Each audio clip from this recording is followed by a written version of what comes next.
Hello students, अस्सलाम वालेकुम। Hope कि आप सब खैरियत से हैं और अपना काम भी मुकम्मल कर रहे हैं। बच्चों, पिछली वीडियो में मैंने आपको नज़्म मेरा प्यारा वतन के लगभग सभी सवालात मुकम्मल करा दिए थे, ठीक, सिवाय एक सवाल के, सवाल नंबर 5। तो आज मैं इस वीडियो में आपको यही सवाल समझाऊंगी। चलिए पहले इस सवाल को पढ़ते हैं। पढ़िए, समझिए और लिखिए। यहाँ कुछ अल्फाज दिए गए हैं, जैसे लड़का, उस्ताद, लड़की, अब्बा, सुल्ताना, शेरनी, सुल्तान, अम्मा, शेर, उस्तानी। इन लफ्ज़ों को अलिफ और बे खानों में दोबारा तरतीब से लिखा गया है, यानी सीक्वेंस में लिखा गया है। कैसे? ये अलिफ कॉलम है, ये बे कॉलम है। लड़का, लड़की, अब्बा, अम्मा, सुल्तान, सुल्ताना, उस्ताद, उस्तानी, शेर, शेरनी। पॉइंट्स क्या हैं? खाना अलिफ के तमाम लफ्ज़ नर, अलिफ के ये जो तमाम लफ्ज़ हैं वो नर हैं, यानी कि मेल हैं, और बे के मादा हैं, यानी कि फीमेल हैं। ओके। नर को उर्दू में मुज़क्कर, यानी कि मेल को उर्दू में कहते हैं मुज़क्कर, और मादा को मोन्नस कहते हैं, मादा को मोन्नस कहते हैं, ठीक। यानी कि मुज़क्कर यानी कि लड़का सिंपल लैंग्वेज में अगर हम कहें, और मोन्नस यानी कि लड़की, मेल फीमेल, बिल्कुल उसी तरह जिस तरह आप इंग्लिश में करते हैं मैस्कुलिन और फेमिनिन,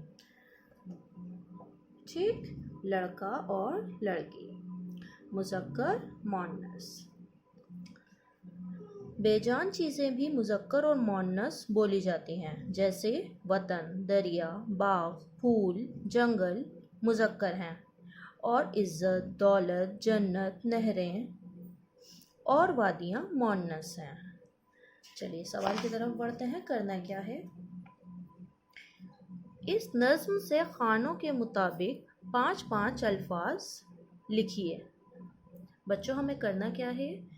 हमें नज़्म पढ़कर उसमें से 5-5 मुज़क्कर और मोन्नस अल्फाज निकालने हैं। सबसे पहले हमें ये समझना है कि मुज़क्कर और मोन्नस होते क्या हैं। चलिए मैं आपको समझाती हूँ। बच्चों, इस तस्वीर में जैसा कि आप देख रहे हैं कि एक बच्चा जिसका नाम राजू है, उसकी सालगिरह मनाई जा रही है। सालगिरह मुबारक यानी कि बर्थडे सेलिब्रेट किया जा रहा है। बच्चे का नाम है राजू। उसके पास उसके दादा कुर्सी पर बैठे हुए हैं और दादी खड़ी हुई हैं। राजू के अब्बू फ़ोटो खींच रहे हैं। राजू की अम्मी मेहमानों को, यानी कि औरत और आदमी को, शरबत पिला रही हैं। यहाँ राजू के चाचा गुब्बारा फुला रहे हैं और राजू की चाची सजावट कर रही हैं।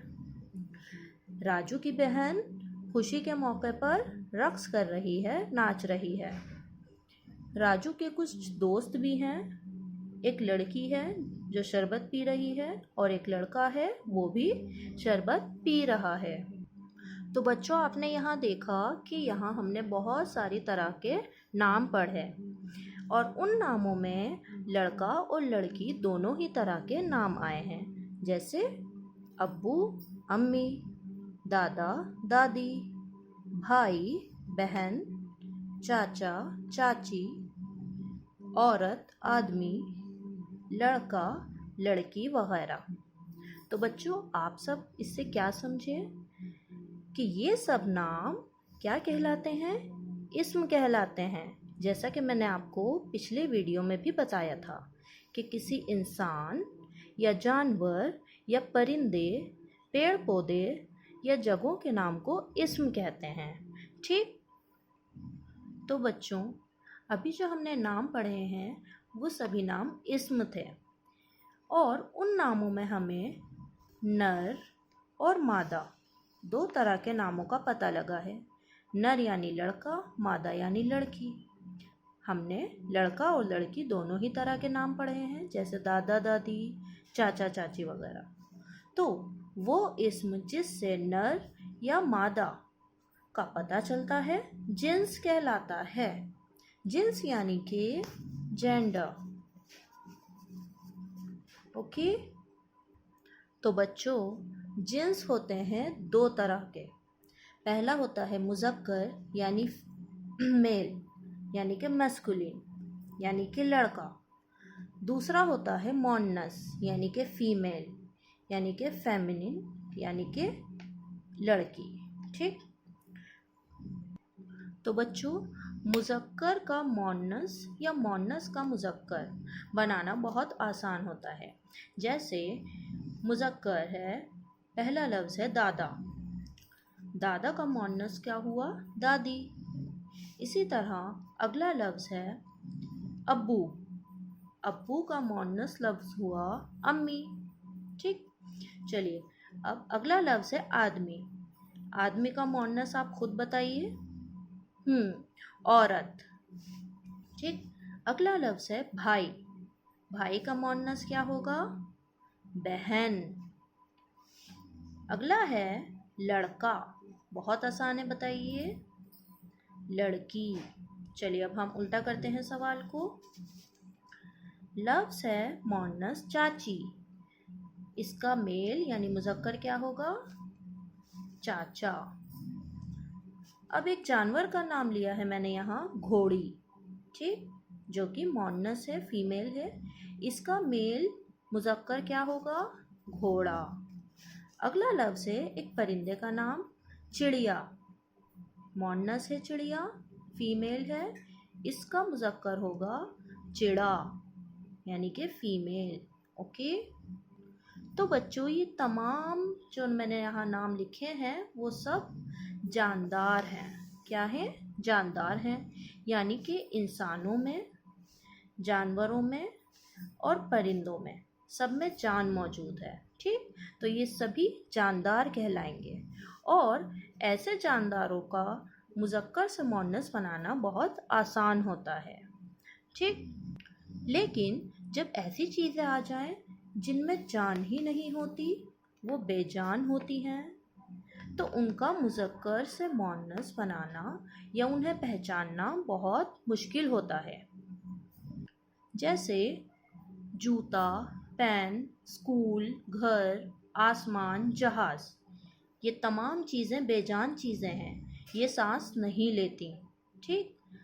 और ये तमाम चीज़ें हैं मुज़क्कर। मैं भी आपको समझाऊंगी कि हम इस मुज़क्कर कैसे पहचानते हैं। इसी तरह किताब, सड़क, मेज़, दुकान, अलमारी, हवा, ये तमाम चीज़ें भी बेजान हैं और ये हैं मोन्नस। चलिए, अब हम इनको पहचानते हैं कि ये बेजान चीज़ें मुज़क्कर और मोन्नस कैसे होती हैं।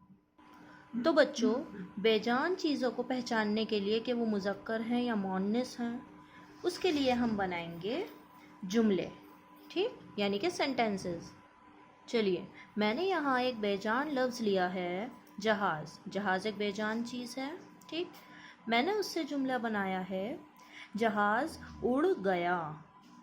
बच्चों, यहाँ लफ्ज़ आए हैं, अल्फाज आए हैं उड़ गया। आप ध्यान से देखिए, जो लफ्ज़ गया है उसमें आखिर में अलिफ आया है ना। और अलिफ से जो साउंड निकल रही है वो निकल रही है अ की। कैसी आवाज़ निकल रही है? अ, गया। तो ऐसे अल्फाज जिनके आखिर में अ की आवाज़ आए, तो उनसे हम आसानी से पहचान सकते हैं कि जो लफ्ज़ है वो मुज़क्कर है। क्या है?